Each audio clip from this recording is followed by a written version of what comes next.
인사드리겠습니다. 안녕하세요. 네, 하늘의 제왕 독수리가 새끼들을 이제 더 큰 창공을 박차고 날아오게 하기 위해서, 창공으로 날아오게 하기 위해서 우리가 지금 주영 형제가 불렀던 그 가사의 내용처럼 그렇게 이끌어갑니다. 어쩌면 우리에게 익숙하고 편안한 그 둥지 같은 삶의 영역이 그대로 보존되어서 우리 삶에 큰 어려움 없이 순풍에 돋다는 것처럼 그렇게 하루하루를 행복하게 살고 싶지만, 그러나 하나님의 계획은 거기에 머물러 있는 것이 아니라 우리가 더 성장하고 또 강해지고 또 믿음의 진보를 나타낼 수 있는 그러한 자녀로 나타나기를 원합니다. 그래서 때에 따라서는 우리 기대와 우리의 바램이 되는 것이 아니라 그러한 모든 기대와 바램을 다 부인할 수 있도록 그렇게 우리 환경과 또 여건을 이렇게 우리가 싫어하는, 우리가 원하지 않는 그런 방법을 이끌어갈 수 있습니다.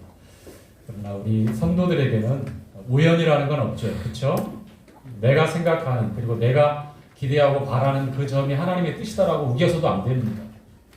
하나님의 계획과 우리를 향하신 뜻은 우리 주님이 저희의 인도자 되시고 하나님 우리 아버지가 되시기 때문에 우리가 가장 바람직하고 아름답고 하나님 앞에 올바른 그런 신앙인으로 나타나기를 원하시죠. 참 그 깊이 생각이 되어지고 우리 삶에 있어서 구체적으로 적용이 되었으면 하는 그런 가사인 것 같습니다. 주영 형제뿐만 아니라 제가 우리 청년회나 중고등부나 주일학교에게 좀 특성을 좀 준비해서 매주 이렇게 좀 로테이션으로 돌아가면서 했으면 좋겠다라고 부탁한 지가 지금 벌써 2, 3년이 지난 것 같은데, 한 몇 개월 지난 것 같은데 지금 여전히 잘 안 나와서 아쉽습니다.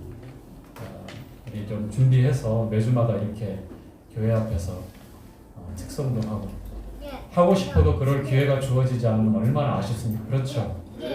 우리가 각각 가정에서 처소에서 예배드리면서 함께 모이지 못했을 때에 우리의 안타까움과 간절함 얼마나 컸습니까? 그렇죠? 이렇게 모일 수 있을 때 이런 기회를 통해서 우리 청년회 그리고 중고등부 주일학교 번갈아가면서 준비해서 특성을 했으면 좋겠습니다. 누가 잘하는 점수를 절대 매기지 않습니다. 다 올 A 합격으로 처리하니까 걱정 마시고 하나님 앞에 기쁨으로 예배와 더불어 이렇게 감사의 찬양도 준비하시고 또 성도들 앞에 교회가 함께 즐거워할 수 있는 그런 시간이 됐으면 좋겠습니다. 우리 두 선남 선녀가 나와서 인사를 했죠. 특히 이제 보현자매, 저는 보현자매에게 주목을 좀 하고 있습니다. 마스크로 가렸지만 여기까지 이렇게 보여진 그 미소를 숨길 수가 없는 것 같아서 참 더 예쁘다. 참 보기 좋은 그런 커플이죠. 하나님께 영광이 되어지고 교회가 축복하고 기뻐하는 그런 결혼을 할 수 있게 해달라고 저희들이 계속 기도했고, 우리 동욱이 형제 가정자매 또 유카리 형제, 우리 향기 자매 또 죄송합니다. 큰일 날 뻔했습니다. 우리 윤필진 형제 향기자, 백향기 자매, 유카리 형제, 황보현 자매 이렇게 계속 이어서 11월, 1월, 3월 이렇게 계속되고 있습니다. 교회에서 성도님들 기억해 주시고 기도하면서 이 새 커플 주님 안에서 귀한 가정이 교회 앞에 세워질 수 있도록 계속 기도해 주시기 바랍니다. 우리 함께 요한복음 3장 말씀을 보도록 하겠습니다. 3장 5절 말씀 보도록 하죠.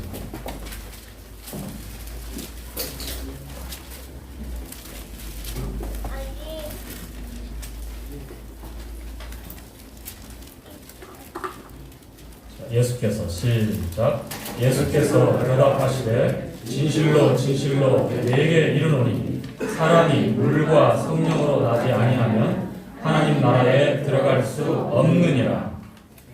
자, 3절 한 구절 더 있죠. 3절 예수께서 시작. 예수께서 대답하여 가라사대 진실로 진실로 진실로 내게 이르노니 사람이 거듭나지 아니하면 하나님 나라를 볼 수 없느니라. 자, 오늘 거듭남에 관한 주제로 함께 말씀을 나누도록 하겠습니다. 코람데오, 하나님 앞에서의 하나님의 자녀들의 삶에 대해서 우리는 단을 통해서 교제했고요. 또 청종하라, 듣고 준행해야 되는 말씀에 대해서 또 교제를 했고요. 그리고 마지막 유언처럼 우리에게 7가지 이 땅에 남아있는 동안 어떻게 성도로 합당하게 살아가야 되는지에 대한 말씀들을 교제하였습니다. 양육에 관한 거죠. 성도들의 삶에 관한 것입니다. 마지막 때라고 일컬어지는 이 시대에 정말 필요한 말씀들이었고 우리가 반드시 그 말씀들을 2번, 3번 깊이 묵상하면서 우리 삶의 말씀에 비추어서 내가 우리 자신이 주님의 양이기 때문에 내 양은 내 음성을 들으며 우리의 목자 되신 예수 그리스도의 인도하심을 따라서 그렇게 인도함을 받는 것이 저희들의 삶입니다. 그래서 균형 잡힌 말씀을 또 어떻게 교제하면 좋겠는가. 그래서 이번에는 거듭남에 관한 즉 복음의 포커스를 맞춰서 우리의 가장 기본적이고 중요한 부분들을 한 번 더 두드리고 확인할 수 있는 그런 시간을 갖도록 하겠습니다. 자, 요한복음 3장 3절, 5절 이 2구절 말씀에 주님께서 내가 진실로 진실로 이렇게 2번 반복해서 예수께서 대답하여 가라사대 진실로 진실로 내게 이르노니 그만큼 중요하고 분명하다는 거예요. 진실로 진실로 이렇게 반복해서 하시는 말씀들이 여러 번 기록되어 있습니다. 그와 같은 말씀들은 우리가 주목해서 살펴야 됩니다. 쉽고 단순하고 너무 분명합니다. 이건 심오한 진리가 숨어져 있는 것이 아니라 깊은 사고, 철학적인 사고를 통해서만 나오는 해답이 숨겨져 있는 것이 아니라 누구라도 간단하고 명료하고 분명하게 알 수 있도록 우리에게 말씀하고 있는 내용들이 진실로 진실로 내게 이르노니 이렇게 하시면서 하시는 말씀입니다. 오늘 본문 요한복음 3장 3절과 5절에 반복해서 사람이 거듭나지 아니하면 하나님 나라를 볼 수 없고 물과 성령으로 나지 아니하면 하나님 나라에 들어갈 수 없다라고 이렇게 반복해서 말씀하고 있습니다. 그 대상이 누굽니까? 자, 1절에 보시죠. 바리새인입니다. 바리새인 중에 니고데모라 하는 사람이 있으니 유대인의 관원이라. 즉 바리새파, 사두개파, 에세네파 주님 당시에 세계 파당을 짚고 있는 그러한 주님을 잘 섬기겠다고 하나님을 잘 섬기겠다고 하는 그러한 세 부류의 사람들이 있었는데 그 중에 바리새인 70년의 바벨론의 포로 생활을 지나서 이제 바벨론이 멸망하고 메데, 파사, 페르시아 제국이 생기면서 이제 고레스가 1차 칙령 그리고 3차 이르기까지 이제 포로가 귀환하죠. 그래서 예루살렘을 또 중건하게 되면서 다시 이제 부흥하게 되는데 그때에 돌아오면서 다시는 우리 조상들이 범했던 말씀을 벗어난 율법을 무시하는 가볍게 여기는 그러한 하나님 앞에 죄를 짓지 말자. 우리 죄의 결과가 이렇게 만국의 서름과 또 머나먼 이국 땅에서 이런 서름을 당하고 우리가 살았지 않느냐. 다시는 하나님 앞에 경건한 삶을 포기하지 말자라고 해서 그런 선한 동기를 가지고 생겨난 게 바로 바리새파 무리들입니다. 얼마나 정직하고 양심적이고 올바른 율법적인 신앙관을 가지고 그렇게 살려고 애썼던 사람인지 몰라요. 그러나 수백 년의 시간들이 지나면서 결국 율법을 하나님께서 우리에게 주신 이유와 목적을 올바로 알지 못하기 때문에 죄를 심히 죄되게 하고 하나님 앞에 하나님의 은혜 앞에 무릎 꿇게 하기 위해서 즉 몽학 선생의 역할을 하고 예수 그리스도 하나님의 아들이 올 때까지 은혜를 통한 진정한 자유와 안식을 얻게 하는 그 일을 했던 게 율법입니다. 그런데 그 율법을 지킴으로 하나님 앞에 의로워지려고 나아가서는 자신들의 의로움을 절대로 포기하지 않고 하나님의 의를 대항해서 싸웠던 그러한 비참한 그런 종교적인 말로가 그들에게 있는데 그 중에 가장 대표적인 게 바로 이 바리새인입니다. 사도 바울도 부르심을 받기 전에 바리새파에 속한 사람이었어요. 엄한 율법에 따라서 어려서부터 사도 바울이 고백하기를 율법의 의로는 자기 자신이 흠이 없이 살았다고 합니다. 얼마나 철두철미하게 그렇게 어려서부터 살아왔는지 미루어 짐작이 가는 고백이 아닐 수 없어요. 그럼에도 불구하고 예수 그리스도 안에서 발견되기 위해서 예수 그리스도를 믿음으로 얻게 되는 그 의로움을 얻기 위해서 본인이 살아왔던 그 삶의 종교적인 율법적인 모든 배경들과 자랑할 만하고 자타가 인정하고 그리고 칭찬할 만한 그 의로움들을 어떻게 여겼습니까? 배설물로 여겼습니다. 비교할 수 없으니까.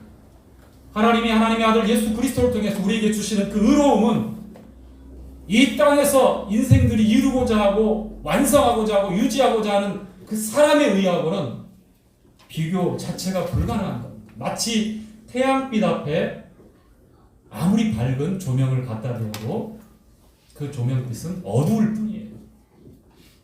이것을 깨닫지 못할 때에는 하나님의 의로움 앞에 절대로 굴복하지 않고 자신들의 의로움을 세우기 위해서 아니야, 우리가 할 수 있어. 자기 자신의 행위에 철저하게 매여서 평생의 종교적인 노예로 굴레로 그렇게 살다가 마치게 됩니다. 역시 니고데모 역시 바리새파 중에 또 유대의 관원이었습니다. 바리새인이고 유대의 관원이라 하면 덕망이 있고 또 그의 배경과 또 영향력이 이런 법인과는 다르다는 거예요. 우리 주님 당시에 산헤드린 공회가 있었습니다. 의결기관, 즉 우리나라 국회와 같은 우리나라는 입법, 사법, 행정이 3권이 분리되어 있는 나라죠. 그런데 신정국가를 그 당시 그렇게 유지하려고 했던 유대인들 가운데는 이 산헤드린 공회가 아주 절대적인 의결 기구로 어떤 3권 분립이 아니라 이 기구에서 대부분의 종교적인 문제들 또 정치적인 또 사회적인 도덕적인 관습에 이르기까지 모든 것들을 다 조절하고 제재하고 결정하는 그런 기관이었어요. 의결 기구. 거기에 관원이라 하면 그의 신분이 높고 또 주변에서 존중받는 그런 삶을 살았습니다. 바리새인으로 살아왔습니다. 율법으로 하나님 앞에 경건하게 살고자 부단히 노력했던 사람이죠. 그런데 그가 2절에 보면 이렇게 말씀을 합니다. 그가 밤에 예수께 와서 가로되 언제 왔다고요? 왜 밤에 왔을까요? 모르게. 그렇죠. 다른 사람의 시선이 부담스러운 거예요. 나를 알아보지 못할 시간에 누가 피하가 식별이 안 되는, 그러니까 백성들이, 많은 사람들이 내가 유대 관원인 것을 알아요. 그런데 대낮에 사람들이 다 알아보는 자리에서 나사렛에서 온 잊혀진 지역이죠. 예루살렘과 베들레헴이라고 하는 어떤 왕과 관계됐고 시온으로 알려져 있는 그러한 중심적인 주류, 그러한 사람들이 살고 있고 주장하는 그러한 지역이 아니라 잊혀지고 알려져 있지 않은 사마리아 너머에 있는 북쪽에 있는 그러한 지역 갈릴리 나사렛에서 보도 듣도 못한 어떤 청년을 찾아간다고 하는 것은 상당히 부담이 되는 그런 선택이고 시도겠죠. 그래서 별지책으로 어떻게 합니까? 밤에 나를 알아볼 수 없는 시간에 비밀리에 우리 주님께 찾아갑니다. 이렇게까지 해서 니고데모가 그 마음에 가지고 있는 이 목마름이 있는 겁니다. 바리새인으로 살아왔고 유대의 관원이고 백성들의 촉망받는 그러한 지도자의 역할을 하고 있을지 모르지만 존경받는 그런 인격가일지는 모르겠지만 남모를 영적인 갈급함에 그는 전전긍긍하며 살아왔던 거예요. 그가 가지고 있었던 율법의 의로는 아무것도 장담할 수 없는, 하나님 앞에서 아무것도 장담할 수 없는 그런 상태라는 것을 그가 똑똑히 자기 자신을 알기 때문에 소문을 듣고 또 한두 번 그렇게 했는데 들려오는 소문이 있고 하나님이 함께 하시지 않으면 도저히 나타날 수 없는 기적들을 보여주고 또 수많은 백성들이 너무 순수하고 분명한 진리의 말씀을 따라서 모여가는 것을 보니까 그 마음에 동요가 있어. 그리고 결국은 진리를 찾고자 하는 그런 갈급함이 그를 밤에라도 그런 부담스러운 모든 상황을 다 이겨내고서라도 그렇게 그 발걸음을 드림으로 향하게 했던 것이죠. 자, 계속해서 보겠습니다. 가로되 랍비여, 이렇게 쉽게 랍비여 선생님 이렇게 부를 수 있는 것이 아닙니다. 벌써 니고데모의 마음 가운데는 확신이 있고 이분이라면, 내 앞에 있는 내가 지금 찾아가서 만날 이분이라면 나에게 해답을 주지 않을까라는 기대와 확신을 가지고 있는 거예요. 랍비여, 이렇게 쉽게 나오지 않습니다. 상대적으로 어느 것을 보고 비교하고 자기 스스로 객관적으로 혹은 주관적으로 자기 스스로 생각을 하더라도 연령으로, 배경으로, 삶으로, 또 지금 처해 있는 환경으로, 그리고 자기 자신의 이 영향력 있는 자리와 지위, 소위 말하는 소셜 포지션으로 아무것도 봐도 이렇게 그 앞에 선생님이라고 조아릴 수 있는 그런 상황이 아니잖아요. 그럼에도 불구하고 랍비여, 그가 얼마나 가난해져 있는지, 니고데모가 얼마나 진리 앞에 목말라 하고 있는지 우리는 이 짧은 이 호명을 두고서 우리가 알 수 있는 것입니다. 우리가 당신은 하나님께로서 오신 선생인 줄 아나이다. 하나님이 함께 하시지 아니하시면 당신의 행하시는 이 표적을 아무라도 할 수 없음이니이다. 그래요. 이 니고데모의 고백대로 하나님께서 보내신 분이 아니라면, 하나님께로서 오신 분이 아니라면, 하나님이 함께 하시는 분이 아니라면 이와 같은 표적은 불가능한 겁니다. 랍비여, 분명히 그는 중심으로 우리 주님을 올바로 보고 그 앞에 합당한 고백을 하는 거예요. 그러나 그에게 가려져 있는 육신의 분레가 있다. 또 벗겨지지 않는 그런 분레와 가려져 있는 그런 안개와 같은 것이 있죠. 땅에 속한, 육에 속한, 여전히 율법에 매여 있는, 그렇죠. 들어보지 못했기 때문에. 자, 3절 주님께서 이렇게 말씀하십니다. 한 번 더 읽었지만 다 함께 읽도록 하겠습니다. 예수께서 시작. 예수께서 대답하여 진실로 진실로 내게 이르노니 사람이 거듭나지 아니하면 하나님 나라를 볼 수 없느니라. 여러분, 니고데모의 그러한 고백 앞에 주님은 너무나 서론, 본론, 결론 그런 거 없이 바로 그냥 가장 중요한, 니고데모에게 정말 중요한, 니고데모가 피해갈 수 없는, 맞닥뜨리고 그 앞에 적나라하게 드러나야만 되는 니고데모의 상황이 어떤 상황인지 올바로 봐야 되고, 그리고 니고데모뿐만 아니라 이 세상의 죄인들이 하나님 앞에 어떻게 나와서 말씀 앞에 굴복해야 되는지 3절을 통해서 진실로 진실로 내게 이르노니 사람이 거듭나지 아니하면 하나님 나라를 볼 수 없느니라. 여러분, 거듭난다는 것이 무엇이죠? born again. 다시 태어난다는 것이죠. 다시 태어난다. 다시 태어난다. 이건 주님 하늘에서 내려오신 우리 주님 하늘의 일이에요. 땅의 일이 아니죠. 땅에서는 다시 태어날 수가 없습니다.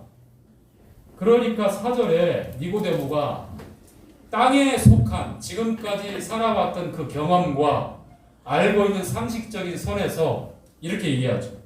니고데모가 가로되 사람이 늙으면 어떻게 날 수 있사옵나이까? 두 번째 모태에 들어갔다가 날 수 있사옵나이까? 맞아요. 이렇게 답변할 수밖에 없어요. 다시 태어나야만 하나님 나라를 볼 수 있다라고 주님이 말씀하니까 사람이 늙고 어떻게 다시 태어납니까? 여러분 거듭 나셨습니까? 딱 7.5명. Are you born again? Yes. Yes.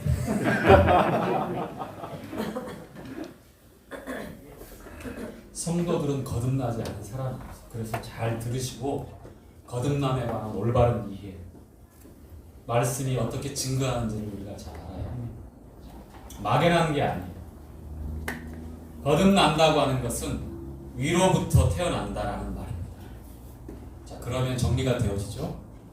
땅에서 태어나는 것은 자연적인 출생이에요. 우리가 그렇게 태어나서 한평생을 살아갑니다.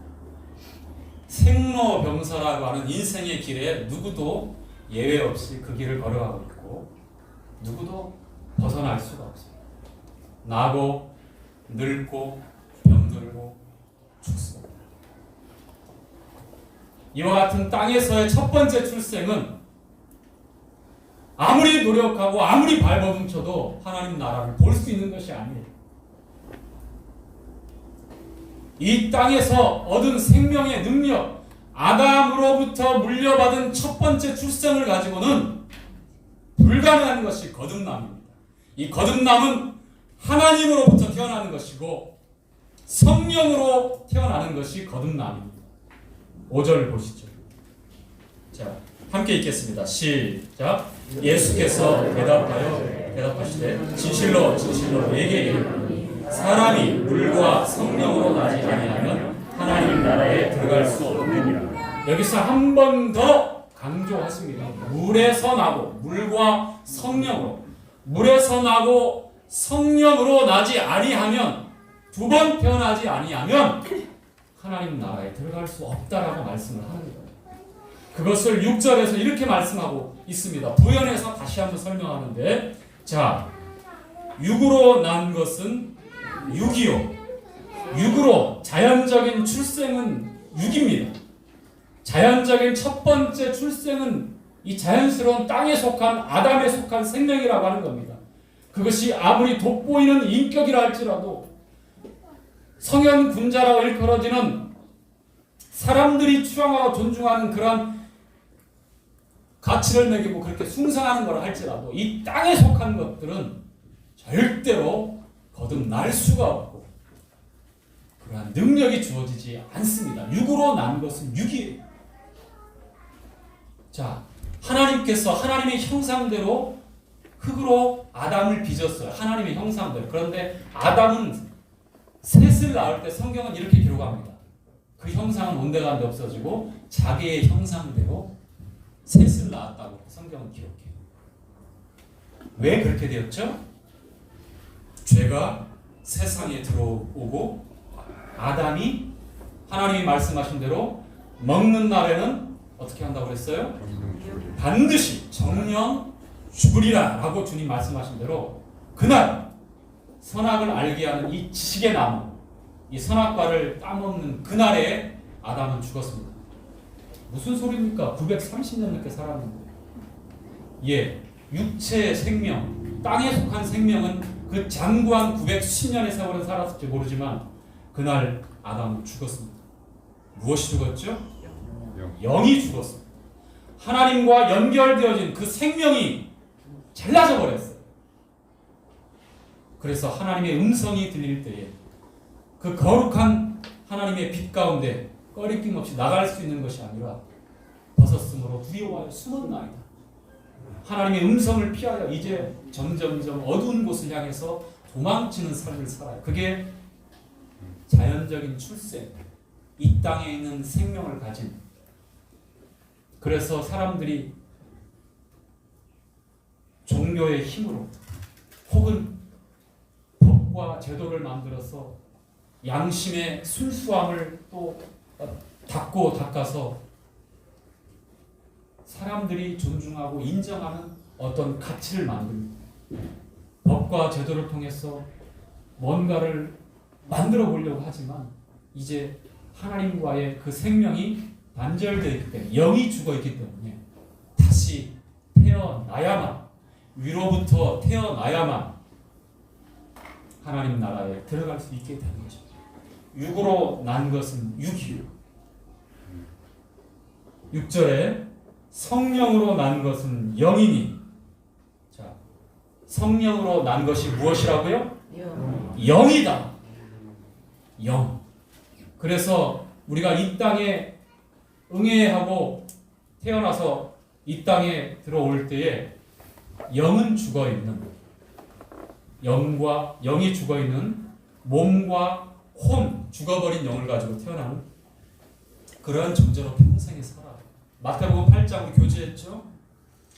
하나님은 아브라함과 이삭과 야곱의 하나님, 산자의 하나님이라고 말씀했을 때 8장에 보면 제자 중에 한 사람이 아버지를 장례하고 따라가겠습니다 그랬는데 주님께서 하신 말씀,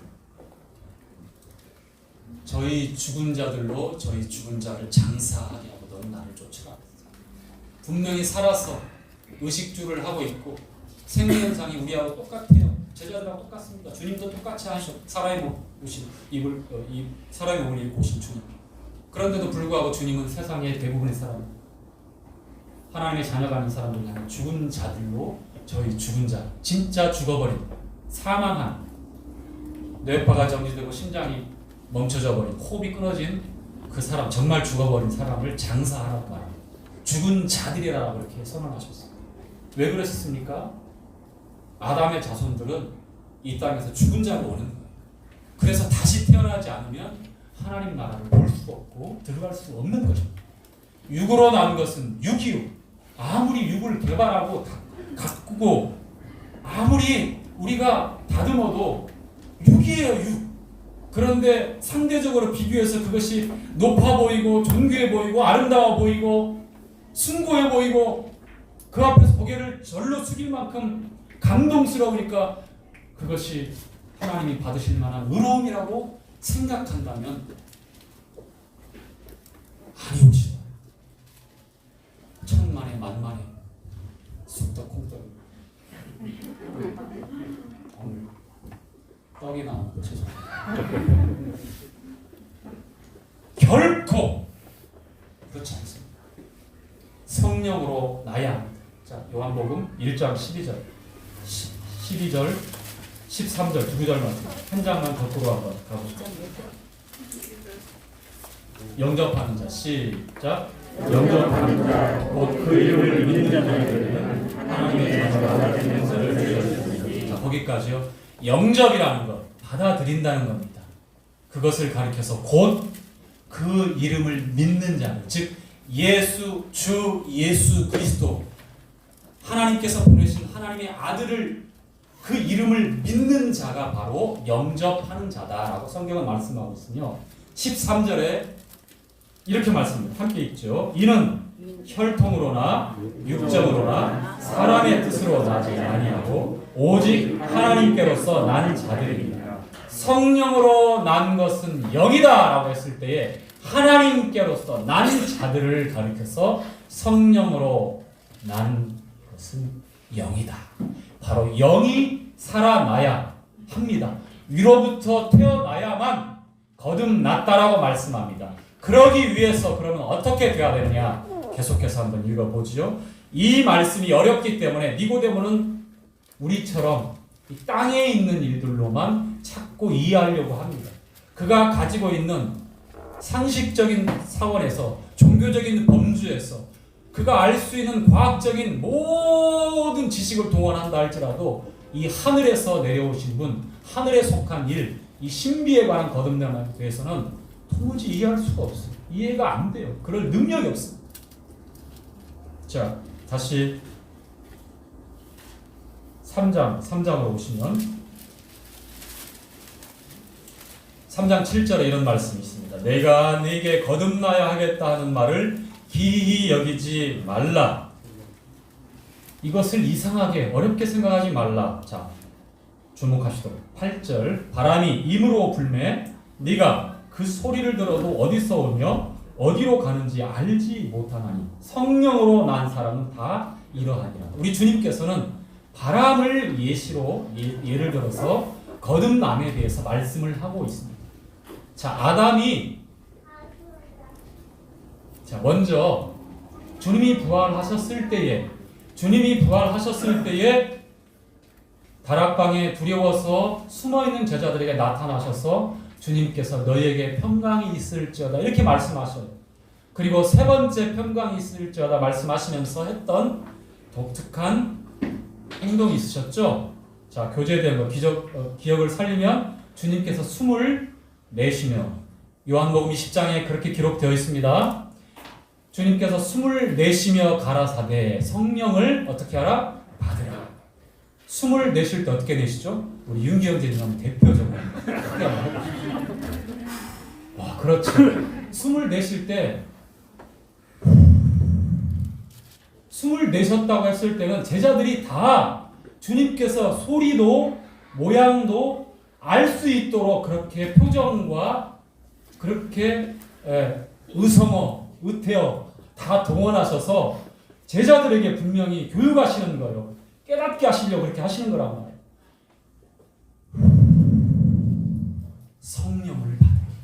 성령으로 난 것은 영이다 했을 때, 자, 창세기에 거슬러 올라가면 하나님께서 아담의 코에 뭘 불어넣으시죠? 생기. Breath of life. 생명의 숨결을 지금 주님이 제자들 앞에서 부활하신 주님이 했던 행동과 동일한 거예요. 불어넣으시자 아담이 살아있는 혼이 되었다고, 생명이 되었다고 성경은 증거하죠. Living soul, 살아있는 혼이 되었다고 이렇게 증거합니다. 하나님의 형상대로 지음받은 아담이 비로소 생명을 가진 영이 살아있는 하나님과의 영적인 교제가 이루어지고 하나님과의 예배자로서 친밀함과 교제를 나눌 수 있는 그런 존재가 되어져 있는 겁니다. 꺼리낌이 없는 살아있는 그런 존재라고 하는 것이 생명이 되었다라고 말씀을 하는 거예요. 그 코에 하고 생기를 불어 넣으십니다. 주님께서 동일하게 3장 8절에 바람이 임으로 불매, 바람이 임으로 불매, 그 바람이 어디서 오는지 어떻게 부는지 느낄 수는 있지만 알 수가 없어요. 그러시면서 성령으로 난 사람들은 다 이와 같다고 말씀합니다. 거듭나는 것은 위로부터 나는 것이고 바람과 같은 성령의 생명의 숨결을 통해서 우리 영이 살아나는 것이고, 그리고 한 가지 더 덧붙이고 싶은 것은 이 성령이 바람으로 비유되었을 때 푸누마라고 하는데 바람이 불다, 생명의 호흡, 영 이런 표현들이 있습니다만, 여러분 내가 거듭났는지 옆에 있는 형제 자매님들이 거듭났는지 그렇지 않은지를 알 수 있는 것이 무엇입니까? 성령의 바람이 부는 거예요. 바람이 부는 쪽을 향해서 함께 가고 바람이 부는 모양대로 흩날리고 바람이 불 때에 우리의 영이 다 아는 것이에요. 데살로니가전서 5장 23절에는 이렇게 말씀을 하고 있어요. 사도 바울이 데살로니가 성도들에게 주님께 간구하는 내용인데요. 너희의 온 영과 혼과 몸이 주 예수 그리스도의 날까지 온전히 보존되기를 원하신다고 이렇게 말씀을 하고 있습니다.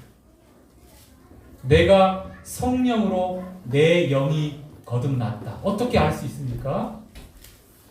그것은 제사함에 대한 분명한 확신이 있을 때 가능한 겁니다. 그것을 알 수 있어요. 왜냐하면 성령은 죄사함이 이루어진 그 자리에 내주하기 때문입니다. 지성소에 있는 법궤에 쉬운 자라고 하는 법궤 뚜껑을 쉬운 자라고 하거든요. 하나님의 은혜가 임하는 자리. 대제사장이 오직 1년에 한 번 대속죄에 피 없이는 안 됩니다. 피를 가지고 가서 7번을 뿌려요. 속죄, 완벽한, 7은 완전한 숫자를 가리키거든요. 완벽한 속죄. 그래서 히브리서 9장 12절에 염소와 송아지의 피가 아니라 오직 자기 피, 우리 주님의 거룩한 그 피로 영원한 속죄, 단번에 이루어진 속죄, 완벽한 속죄를 통해서 죄사함이 완벽하니까, 깨끗하니까, 의로우니까 성령이 그 자리에 내주하시고 영원토록 인치시고 사시는 거예요. 그럴 때 영이 살아나는 겁니다. 위로부터 태어나는 겁니다. 누가복음 1장 77절에 죄사함으로 말미암는 구원, 거듭남은 구원이고 중생이라고 말씀하죠. 죄사함이 없고서 단순한 이해, 노력, 의지적인 결단, 그런 것들이 거듭남이 아닙니다. 우리 주 예수 그리스도의 보배로운 그 피로 영원한 속죄, 완전한 속죄, 완벽한 그 속죄를 근거로 해서 성령이 내 안에 찾아오시는 것. 영접하는 자, 곧 그 이름을 믿는 자들 무엇을 믿겠습니까? 무엇을 받아들이겠습니까? 하나님께서 아들 예수 그리스도를 통하여 우리에게 약속하신 그 약속을 진리로 받아들이는 것이 믿음이 아닙니까? 이럴 때에 죄사함이 있는 것이고, 이럴 때에 성령을 통해서 우리가 위로부터 태어나는 거듭남이 있는 것입니다. 주님의 그 생기가 우리에게 풀어져서 성령을 받으라라고 말씀하시는 그 주님의 놀라운 그 은혜의 생명의 숨결이 우리 안에 찾아오는 거예요. 우리 영이 그때 살아나서, 그래서 영과 진리로 예배하는 자를 찾으신다라고 말씀하시는 요한복음 4장에 예배자로서 하나님 앞에 나아갈 수 있는 그런 거듭난 하나님의 자녀가 되는 것입니다. 바람을 비유를 들었어. 바람이 불 때 큰 난리. 바람이 불 때 우리가 그걸 알아요. 바람이 부는 곳을 향해서 갑니다. 성령의 바람. 자, 9절에 니고데모가 이렇게 물어보죠. 니고데모가 대답하여 가로되 어찌 이러한 일이 있을 수 있나이까?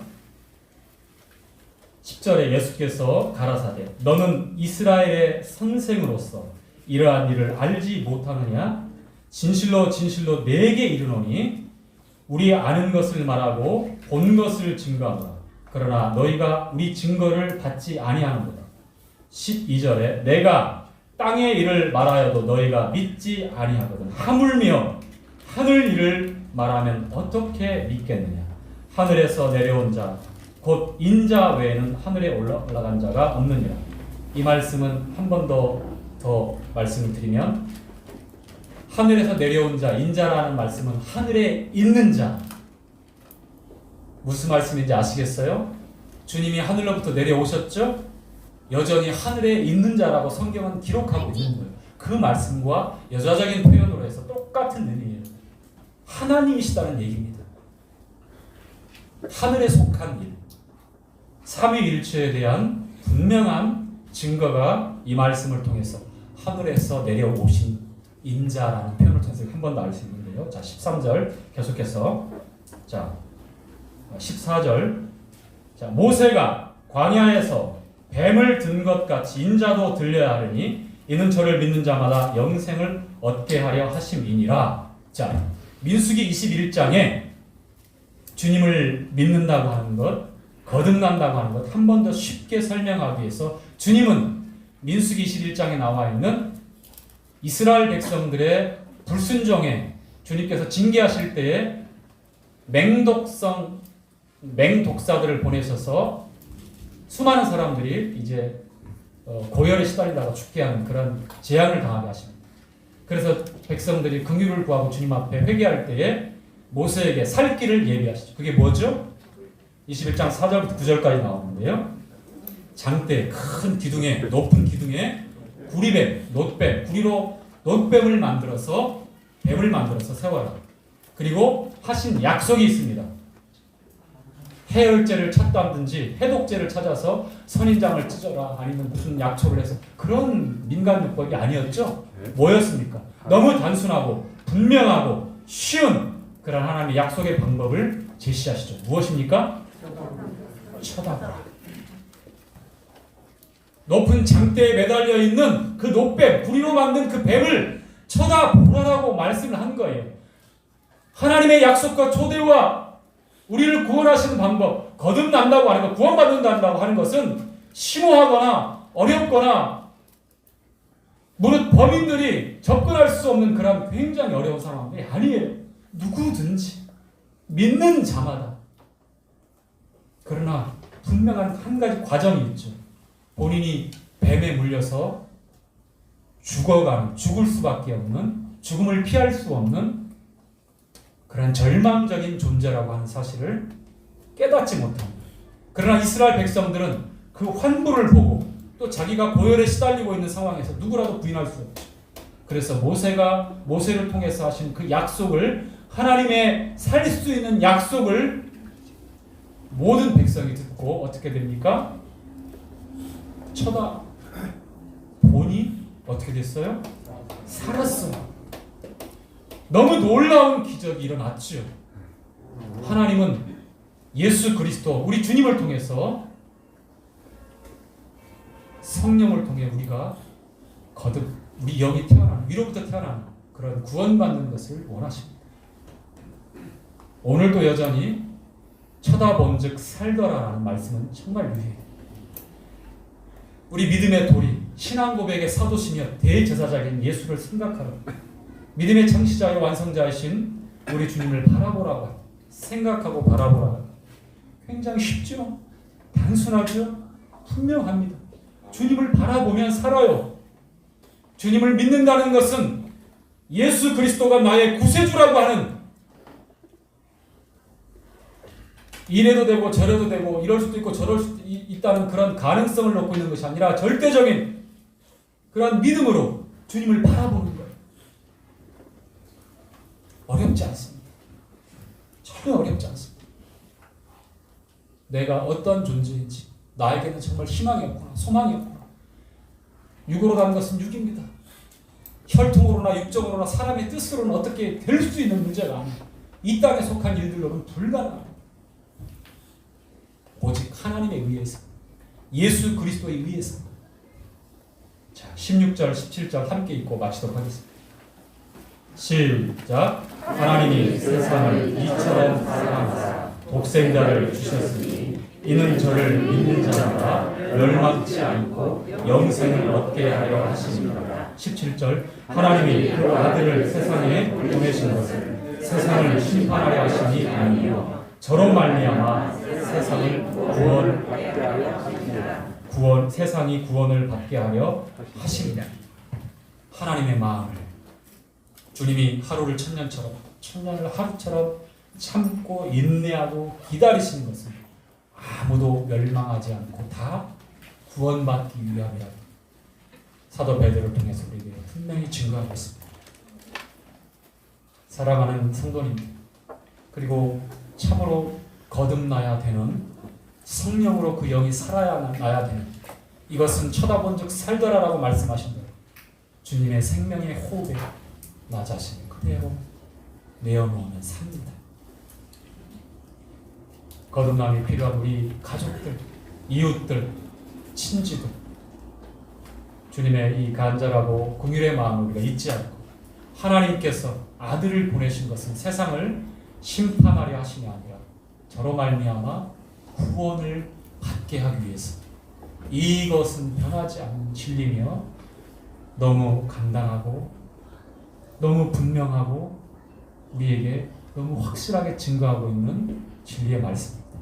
이 말씀을 우리가 이 어려운 때이지만, 언택트가 대세지만 그래도 우리가 할 수 있는 지혜로운 방법을 강구하고 또 그렇게 복음을 전할 수 있었으면 좋겠습니다. 육으로 나는 것은 육이요, 성령으로 나는 것은 영이라고 말씀하셨을 때 우리 주님으로부터 성령으로부터 난 우리 영, 이것이 위로부터 난 것이며 주님께서 말씀하신 거듭난다라는 말씀인 것을 우리가 기억하게 됩니다.